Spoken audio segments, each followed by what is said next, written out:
मेरा सवाल ये है कि देश भर में सीएए लागू हुआ, अब इसको सियासत तेज हो रही है, इस पर आपका क्या कहना है? भैया, आज से 3 साल पहले जब पहली बार सीएए एनआरसी की चर्चा हुई, तब मैं नीतीश जी के साथ था और इसी मुद्दे पर नीतीश कुमार ने उस समय लोगों से दल के साथियों से धोखा करके भाजपा के साथ मिलकर इस बिल को लाने में, इसके प्रावधान को देश में लागू कराने के पक्ष में वोट दिया था। तब मैंने खुलकर दल में रहते हुए विरोध किया, उनके दल को छोड़ा और मैं बिल्कुल इस पूरी परिकल्पना के, इस अध्यादेश के, इस कानून के विरोध में हूँ। इसलिए नहीं कि इसमें मुसलमान का क्या होगा, हिंदू का क्या होगा, भाजपा क्या कह रही है, विपक्षी दल क्या कह रहे हैं। इस पूरे कानून के विरोध में इसलिए है कि ये संविधान की मूल भावनाओं के विपरीत है।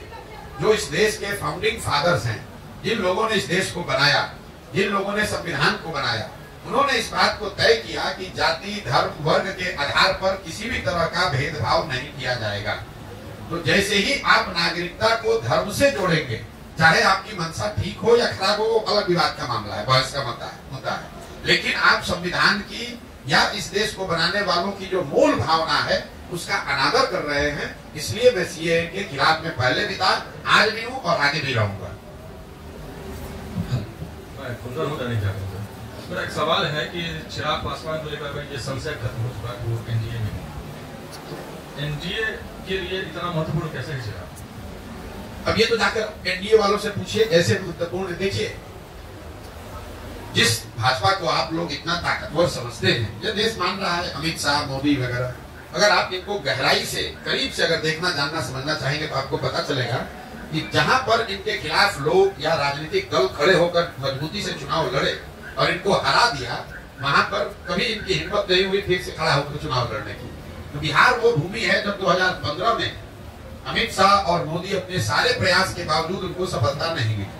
और वो जो डर है, वो इतना बड़ा डर है हारने का। जब आपको ज्यादातर जगह पर आसान जीत मिलती है, तो कहीं पर जब आप हार जाते हैं तो आप उससे डरते बहुत ज्यादा है। तो कहीं ना कहीं भाजपा को ये डर है, भाजपा की लीडरशिप को, कि बिहार की जो राजनीतिक मैं कहूँगा पृष्ठभूमि है, यहाँ का जो सोशल फैब्रिक है, जो यहाँ समाजवाद की जड़ें हैं, वो इतनी मजबूत हैं या इतनी गहरी हैं कि भाजपा के लिए इतना आसान नहीं है कि पूरे बिहार को अपने एक मोदी के स्लोगन पर जीत लिया जाए। ऐसा उनको लगता है। सच्चाई क्या है ये तो भगवान जाने, लेकिन ऐसा उनको लगता है। इसीलिए वो इस तरह के गठबंधन, जैसे नीतीश कुमार के लिए अभी कुछ महीना पहले आकर यही अमित शाह ने मंच से खड़े होकर कहा कि बिहार की जनता, एक आदमी सुन लीजिए, चुनाव या चुनाव से पहले या बाद किसी भी हालत में नीतीश कुमार को वापस नहीं लिया जाएगा। इनके लिए भाजपा के दरवाजे हमेशा के लिए बंद।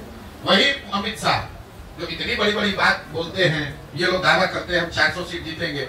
नीतीश कुमार जैसा आदमी जो कि बिहार में रहने वाला साधारण राजनीतिक समझ रखने वाला आदमी भी जानता है कि नीतीश कुमार के राजनीतिक वजूद बिहार में अब कोई बहुत मजबूत नहीं है। ये उनके राजनीतिक का अंतिम दौर है। लेकिन अगर वो भी वापस आ रहे हैं तो भाजपा को उसको मानने स्वीकार करने में कोई दिक्कत नहीं है।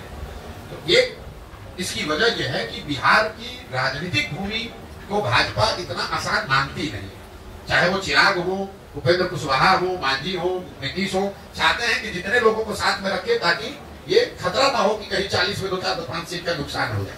और दूसरा, ये बिहार के लोगों का दुर्भाग्य रहा है कि ये 40 सीट जो है, इसके लालच ने बिहार को बर्बाद कर दिया। विश्व के स्तर पर अफ्रीका के बारे में एक बात कही जाती है कि अफ्रीका के जिन देशों में बहुत ज्यादा खनिज है, वहां पर सबसे ज्यादा गरीबी है। उसको मिनरल कर्ज कहा जाता है, क्योंकि वहां इतना खनिज है कि उसी को लूटने के लिए, उससे कमाने के लिए दुनिया भर के लोग जाकर वहां लूटपाट मचाते हैं। उसी तरह बिहार की हालत है। बिहार से 40 सांसद जीत कर जाता रहे, उसके लिए राष्ट्रीय दल, पहले कांग्रेस और अब भाजपा, ये कुछ भी करने को तैयार है। आपने देखा कांग्रेस का जो शासन था, इसी कांग्रेस ने बिहार को लालू जी के हवाले करके छोड़ दिया। उनको ऐसा नहीं कि मालूम नहीं कि बिहार में कितना बड़ा जंगल राज लालू जी के टाइम में था। ऐसा तो नहीं मालूम है कि लालू को, कांग्रेस को पता नहीं था कि बिहार सबसे गरीब और पिछड़ा राज्य था।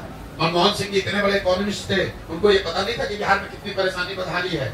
इसके बावजूद उन लोगों ने लालू जी को अपने कंधे पर बैठा कर रखा, कि उनको चाहते थे कि बिहार से 20, 25, 30 सांसद जीतकर यूपीए की सरकार को मदद करते रहे। तो जो काम कांग्रेस ने लालू जी के साथ किया, वही काम आज भाजपा नीतीश के साथ कर रही है कि नीतीश को साथ में रखो, चिराग को साथ में रखो, इन लोगों की मदद से 30-35 सांसद हम लोग का जीत कर जाता रहे। उसके बाद बिहार में जो होता रहे उससे कोई दिक्कत नहीं, बिहार के पूरे बच्चे मजदूर बने रहे कोई दिक्कत नहीं है, बिहार में गरीबी बदहाली हो कोई दिक्कत नहीं हो, बिहार के बच्चे जब गुजरात जाए तो उसको बिहारी कहकर उसका मजाक उड़ाए, गाली दे, लेकिन बिहार से 35-40 सांसद हम लोग का जीत कर जाता रहे। ये जो सोच है, ये जो लालच है, यही इन चीजों